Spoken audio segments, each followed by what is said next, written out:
si j'ai envie un jour voilà, de me remettre dans cette salle ou de me remettre chez moi dans mon salon avec un petit trépied, je me sentirais vachement plus à l'aise que si j'avais fait ça toute seule chez moi. Je suis magnétiseuse et conseillère en fleurs de bac et je m'occupe spécialement des animaux. Et je suis installée depuis juillet 2018, donc aujourd'hui ça fait un peu plus de 2 ans. Moi j'ai commencé à rechercher quelqu'un pour travailler sur la vidéo, on était au mois de mai, donc on sortait du confinement.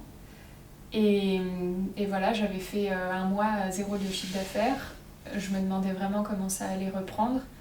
Et je me trouvais aussi essoufflée dans ma communication, c'est-à-dire que je suis présente sur les réseaux sociaux.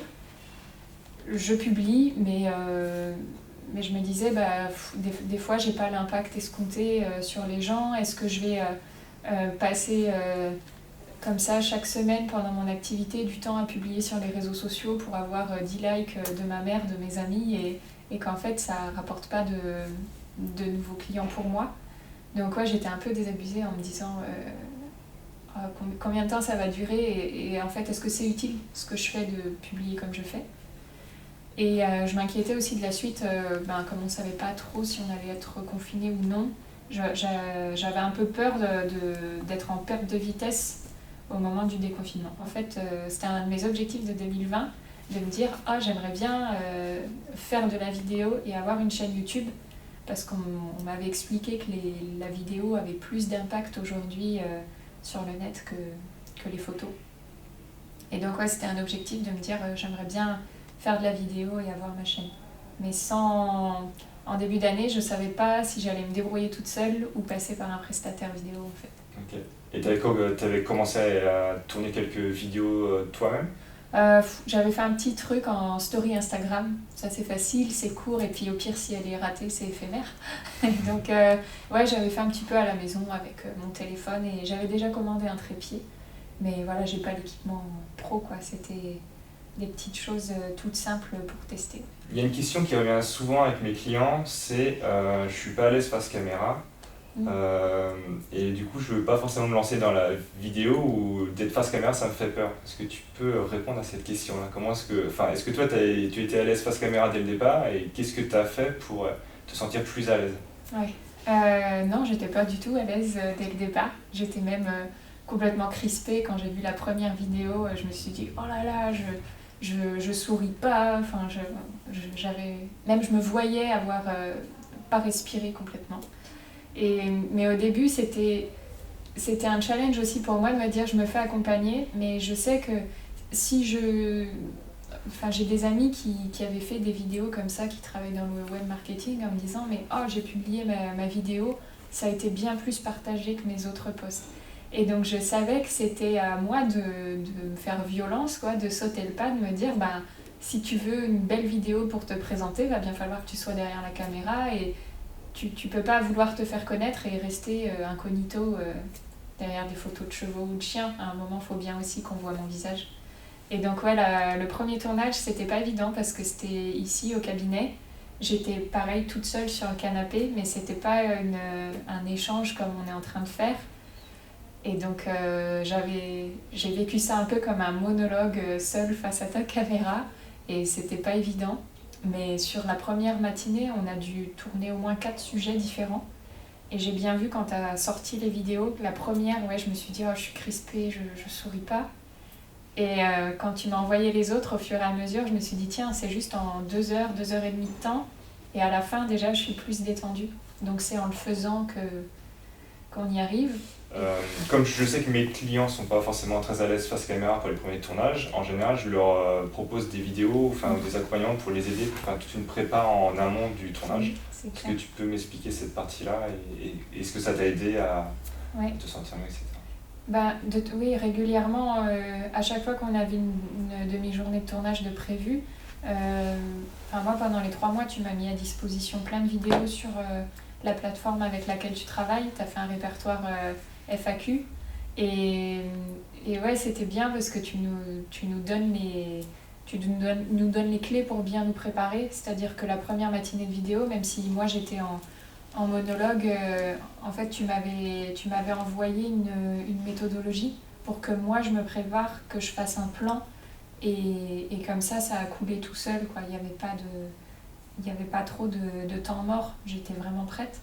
Et la chose qui est rassurante aussi, c'est que tu nous expliques que si à un moment on bafouille ou que vraiment ça va pas, de toute façon, toi tu couperas ça au montage et que les imperfections ou les gros blancs ou les seront coupés, donc ça rassure. Donc on a vu la partie où tu étais au début de l'accompagnement, et du coup, dans quel état tu es maintenant après 3 mois d'accompagnement? Donc la partie toi, comment est-ce que tu te sens intérieurement, etc. Et après on parlera de la partie résultat. Ok. Je sens que j'ai vraiment évolué en 3 mois en fait, à la fois par tout le coaching que tu apportes, parce que ça m'a fait énormément réfléchir sur ma stratégie, sur mon activité, sur ma façon de communiquer, et ça a été concret. Et maintenant, j'ai l'impression que je me rends mieux compte de où est-ce que je veux aller. Et aussi, je suis contente d'avoir fait ça parce que la première vidéo, je gardais en tête ce que m'avait dit Nicolas en coaching, c'est pense à réaliser une action imparfaite mais inspirante. Et je m'étais dit ça quand tu m'as envoyé la première vidéo et que je me trouvais crispée, je me disais ah c'est pas trop ça. Je me suis dit tant pis, je la publie quand même. Moi je sais que je me trouve pas terrible dessus, mais il faut la publier et comme ça les autres je pourrais les trouver que mieux. Et donc ça m'a décoincée un peu avec la vidéo et ça me motive pour la suite en me disant si j'ai envie un jour de me remettre dans cette salle ou de me remettre chez moi dans mon salon avec un petit trépied, je me sentirais vachement plus à l'aise que si j'avais fait ça toute seule chez moi. Mais bon, il faut... Ouais, c'est ça, il faut oser le faire et... Ouais, ça m'a donné de la confiance pour la suite en fait. À la fois, je me sentirais à l'aise de le faire et à la fois, grâce à ta méthodologie, je le préparerai en sachant qu'au début de la vidéo, il faut que je me présente, qu'il faut que j'explique le bénéfice que je vais apporter aux gens qui m'écoutent et qu'à la fin, il faut que je fasse le fameux appel à l'action. Enfin, ça, c'est des trucs, en le faisant toute seule, j'aurais jamais fait tout ça de moi-même, quoi. Est-ce que tu peux nous parler du coup des résultats que tu as eus, les premiers résultats que tu as eus après 3 mois d'accompagnement? Déjà, la première vidéo que j'ai mise en ligne, c'était sur LinkedIn. Je choisis en fonction des réseaux ce que je publie, ce que je mets en avant. Et comme c'était la première, il y a eu un super impact. J'ai eu plus de... C'est dans la portée de publication sur LinkedIn, j'ai eu plus de 1000 vues. Et alors que sur LinkedIn, d'habitude, quand je poste un truc, j'ai 3 likes. Donc ça, c'était vachement bien. Et en fait, les gens, beaucoup ont réagi en disant « Ah, ouais, trop bien, t'as osé faire ça ». Et même des gens qui bossent dans la communication et tout, qui me disent « Ah, c'est cool parce que moi, en fait, pour mon entreprise, je fais des vidéos, mais je me mets jamais dessus. Ou quand je suis dessus, on me voit, mais je parle pas. » Donc j'étais contente d'avoir fait ça. La première vidéo, c'était sur les fleurs de Bach. Ça m'a rapporté 2 rendez-vous. Et après, pour le reste des vidéos, j'ai vu que ça a été... Enfin, je mesure bien que ça a été beaucoup plus partagé que quand je fais un post avec une photo. Et j'ai pas encore eu les répercussions à part ces 2 rendez-vous pour les fleurs de Bach, j'ai pas eu d'autres répercussions sur le magnétisme, mais ça a été partagé jusqu'à une 20aine de fois, alors que d'habitude, même si j'écris un article de blog, quand j'ai 2 partages, c'est formidable, tu vois. Et je vois bien que c'est vraiment partagé, c'est relayé. J'ai eu quelques demandes d'informations aussi sur les réseaux sociaux, qui ne sont pas traduites par des rendez-vous, mais voilà, des gens qui ont posé des questions, qui s'intéressaient. J'ai quelques abonnés sur ma chaîne YouTube aussi, et je suis contente parce que c'est pas juste ma famille, donc ça fait plaisir. Tu nous mets à disposition pas mal de documents aussi pour nous préparer, pour nous donner des informations, qu'on puisse réfléchir à nos vidéos et qu'on puisse s'échanger des documents par ce biais-là. Et après, il y a la plateforme Monday aussi que tu utilises, où en fait tu nous planifies tout ce que nous on a à faire de notre côté. C'est-à-dire que naïvement j'aurais pu croire que j'aurais juste 3 demi-journées d'occupées en 3 mois, et en fait non, ça m'a pris quand même vachement de temps de préparer en amont des tournages ce que j'allais dire ou faire, et puis après tous les échanges où en fait toi tu m'envoies les premières versions de ce que tu as tourné. Moi je te fais mes retours, je te dis si ça me va ou si j'aimerais couper telle ou telle partie. Il y avait aussi toutes les vidéos que tu mets à disposition dans la foire aux questions sur comment utiliser les plateformes, quel est l'intérêt de passer par telle ou telle plateforme. Enfin, j'ai appris pas mal de choses, je me rendais pas compte de tout ça.